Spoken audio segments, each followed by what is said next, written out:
哎，我就只是想来吃一个soba，现在为什么连个soba都有这么多前菜？日本人喜欢吃荞麦面是全世界都知道的事儿，但是我还是有点不理解，所以我们今天就找一家好的试一下哈。这种高级的soba店都是什么样子？又到吃soba的日子啊？真的有这样的日子吗？现在我们已经到店里了，非常的没有日本soba的感觉。这个是今天的菜单，第一个前菜又是个小三拼，这个无花果下面的酱很有意思，它是有点像牛奶，又有一点香草的香甜，吃起来的口感像蛋黄酱。这块是鲶鱼身上最精华的那个部位，鸭肉就是照烧的。还挺好吃，想问厨师是怎么做的？还有一个是哈，我没有开大头特效，我手机把我头拍出来就这么大。第二个是鱿鱼的薄切刺身，就是抖音博主都爱去拍的那个生鱿鱼。第三个是海胆蒸蛋，就是在茶碗蒸蛋上面加了一堆奇怪的东西，里面的海胆比较普通，最好吃的其实是里面这个血子和冬瓜。血子就是我们之前讲的那个比鳗鱼更贵的一种鳗，肉会更嫩一点。第三个菜是一盘草，不会是高级餐厅的？它是飓风葡萄的沙拉，但是里面有个非常奇怪的东西。还有点不敢吃呢，就是这个山羊起司，我不知道你们之前吃过这个没有？这个东西你只要吃一小个，你就感觉自己置身于羊圈之中，有几百只羊在你的舌头上面跳舞，那个骚味是羊腰子的好几倍。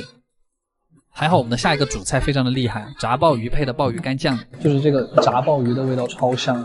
然后下面那个就是鲍鱼干磨成酱之后加了一点酱油调配出来的东西，它是有点照烧又有点苦又有点奶香的感觉。反正这个你一定要用鲍鱼把那个酱裹起来吃，多裹一点啊，贼香。这个真的是我今天吃到过最惊喜的一个菜。下个菜是炸虾，虾头和身体是分开炸的，这个虾头一定要趁热吃，特别的脆，而且虾头的虾味是最浓的，嚼起来那个壳真的是越嚼越香。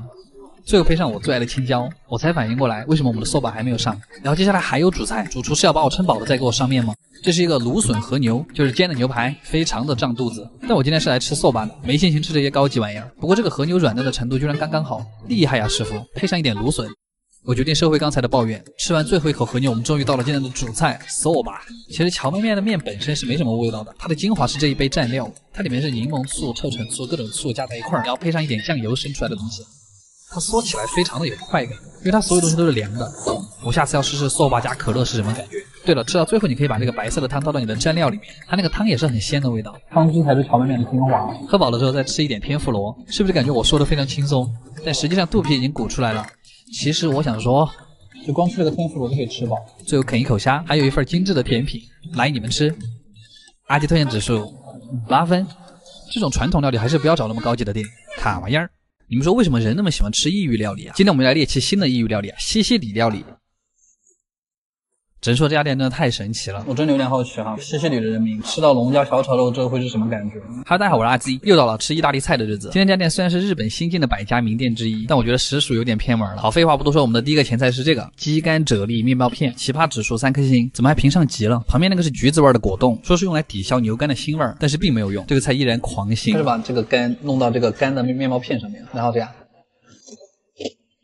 可能喜欢肝味道的朋友会很喜欢这个菜，像是猪肝、牛肝之类的。但我觉得不要这个啫喱可能会更好吃。下个菜就是今天的极品了，奇葩指数5颗星，焦糖烤茄子，而且它还是凉的，但也不能说它不好吃，它就是两个味道结合的并不那么融洽吧。烤茄子是苦的，焦糖是甜的，像极了我的人生。还好下一个菜是比较好吃的，它叫陈皮鲷鱼刺身。原来西西里人民也吃生的呀，上面还铺了一些橘子跟坚果，不愧是地中海气候，整个鱼肉变得甜甜的。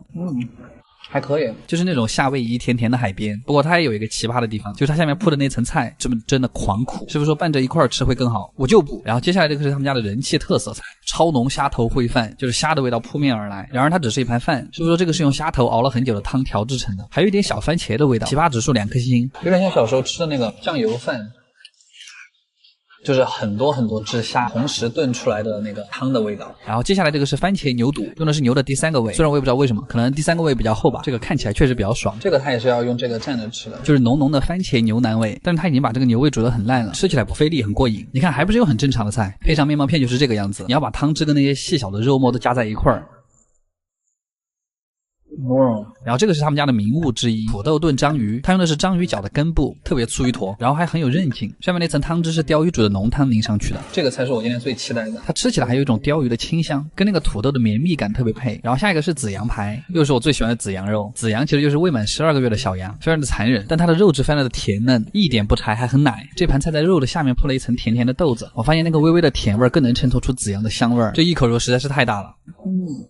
但也只有羊肉才能让人这么满足了。你还可以在上面加一点孜然，也是很爽的。因为它这个肉本来就是烤了2个小时烤出来的，就是变身新疆烤羊肉。最后一盘肉是一盘苹果牛肉，这个肉几乎是全生的，硬生生的在这边放了一坨苹果。奇葩指数3颗星。还好最后一盘面非常的正常，它是蟹松沙丁鱼意面，然后我选的是最粗的那种，因为这样嗦起来最带感。里面的鱼松跟肉松是咸甜口味的，算是今天一个不错的收尾。好了，阿基推荐指数卡维尔。今天发现这家寿司店满足感特别高，这一顿寿司就吃了20种海鲜，所以夏天不吃寿司吃什么？吃寿司跟吃河豚是我最开心的时候。今天这家店又是在京都找到的家100年老店，不是吹的那种啊，他们家是真的开了125年。不过就是这种店很难进去，就到了京都你会发现，你的钱根本没有任何的卵用，这种餐厅你不提前1周预约根本进不去。哦哟，我看你有好歪。すみません、6です。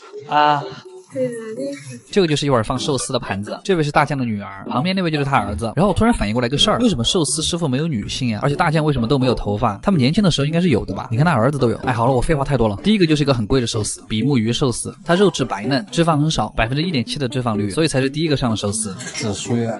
第二个就是鲷鱼了，它上面切了很多刀，是要锁住酱油，所以这种店一般是不用碟子蘸酱油的，因为师傅会帮你全部调好。刚才这个还有点梅子酱，是酸甜口味的，然后是刺身，特别大一片，而下面的米饭只有一点点。师傅说寿司里的米就是为了衬托肉的鲜美而存在的。然后这个是今天的王牌之一，金棘鱼，是一种非常非常昂贵的深海鱼，它就是肉厚脂肪多，而且那个肉还很有嚼头，像一块脂肪口香糖，太有嚼劲了。接下来是竹荚鱼，日文读作阿吉，也是我的日文名。这个鱼一般是用来烧烤或者做鱼肉罐头，是一种比较常见的鱼，所以现在相当于是我吃我自己。然后接下来这个才给力，龙虾尾寿司，它是把龙虾尾对叠过来，中间夹了一小块米饭。如果这都不算爱，那您出门左转吧。哇，虾肉好多啊！对了，这家店还是搜路上面的朋友推荐给我的，这是现在年轻人里特别火的一个社交软件，闲聊唠嗑都可以上搜路，还可以随时随地交到志同道合的朋友。我最近也在上面分享了一些自己的探店成果，可有意思了。好啦，我们继续下一个寿司，鱼子寿司是我最讨厌的寿司之一，齁咸，可能是我吃不来吧。接下来又是很厉害的一种金棘鱼，头黑金棘鱼，就这个鱼更贵，应该算是寿司鱼类里面最好的一种。普通寿司店一般是没这个鱼的，上面那个是金棘鱼的肝，然后加了几根小嫩葱，这就是一个艺术品。金棘鱼的肝是茶味儿，肉质就是深海鱼独特的香嫩。好的，接下来是章鱼肉，又是一个锻炼咬肌的东西，跳过吧。哎，鲍鱼我就很喜欢了，脆嫩脆嫩的口感，这个我可以吃10个。上面涂了一点酱油和柚子醋，特别的爽口。然后是盐海胆，就是吃进去的时候还有那个盐的颗粒感，加了盐会显得海胆更甜，好吃。然后是赤贝寿司，这口感特别丰富啊，就上面是脆的，下面是软嫩的。师傅在上面涂了一层甜甜的照烧酱，然后这个是毛蟹的肉，还是那个熟悉的味道，就是太小一口了。接下来是鳗鱼卷，它是把鳗鱼翻过来之后卷了一层米在里面，真的是一大片的鳗鱼。鳗鱼的腥味特别重，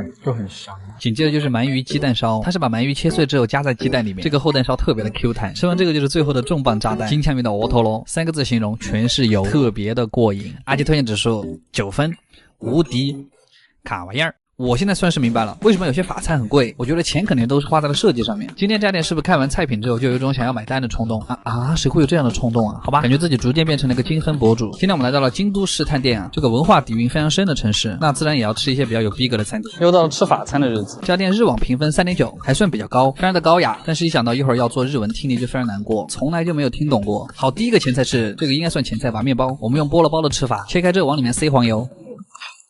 其实还可以，跳过。第二个前菜是鲶鱼奶油汤，鲶鱼在哪儿？它其实是把鲶鱼连着内脏、碾碎压成块切片之后端上来，单吃那个鲶鱼特别苦，但是你就着那个奶油汤一块吃，就还是有点苦，并没有压住鲶鱼的那个苦味。还好下一道菜就很厉害了啊，太好看了。我想这个应该称得上是艺术品了吧，但是在这种炎炎夏日吃这种东西并不能解暑，所以我最近出门都带着这个东西，小林制药的清凉喷雾，用它轻轻的往身上一喷，就能瞬间觉得很清凉，而且持续时间也还不错，薄荷的味道闻起来很舒服，毕竟还是小林制药，真的是夏日避暑好物，小小的一瓶放包里也不重。好啦，说回刚才的菜，这个菜的构成有点复杂，它是取了扇贝肉中间的那个部分，然后切成了2片，中间再夹着薏米跟鱼肉，这就是大海的味道，而且它吃起来很有层次感，周围那一圈彩色的里面还有金枪鱼跟芒果梨，黄色的酱还是鱼肉酱，好多东西。下道菜是玉米炖鲍鱼，这个鲍鱼其实很大，估计应该有2-3头。下面那个黄色的就是玉米酱，然后上面那个茶色的是鲍鱼干做的酱，就是微苦带着一点茶香，那个肉是真的特别的韧，而且它和玉米酱其实很配，在嘴巴里越嚼越香。对了，你还可以用面包蘸下面那个酱，法餐面包的正确吃法。然后上了一碗蘑菇牛肉汤，其实就是菌汤炖牛肉。你们看它里面那个白色的小球，它其实是白萝卜，所以它这个汤其实也是萝卜汤，味道特别鲜，而且也不是很油。我果然很喜欢喝汤。哇，这个菜好好看，青瓜和比目鱼，那个青瓜上面还带了一朵花，花里面包的是肉丸子，你就把它当包子子吃就行了。比目鱼因为也是一种深海鱼，所以肉厚脂肪多，口感很扎实，味道也比较鲜美。它周围那个是章鱼粒，吃起来还 QQ 的。最后一个主菜是鸭肉，请问这跟法国有什么关系吗？豌豆土豆泥、和牛空心面，还有饺子、尿爪子，反正就是一个什么都有的菜。不过那个鸭肉处理的还是挺嫩的，然后那个空心面切开下面居然还有一坨肉。甜品的第一道是杏子布丁冰淇淋，哎，真的有人喜欢吃纯菜吗？不过杏子蜂蜜确实很夏天。接着是一个香蕉烤蛋糕，我特别喜欢这个，香蕉味贼香。喝完最后的茶也是超级满足了。阿基推荐指数8.5分，卡玩意儿。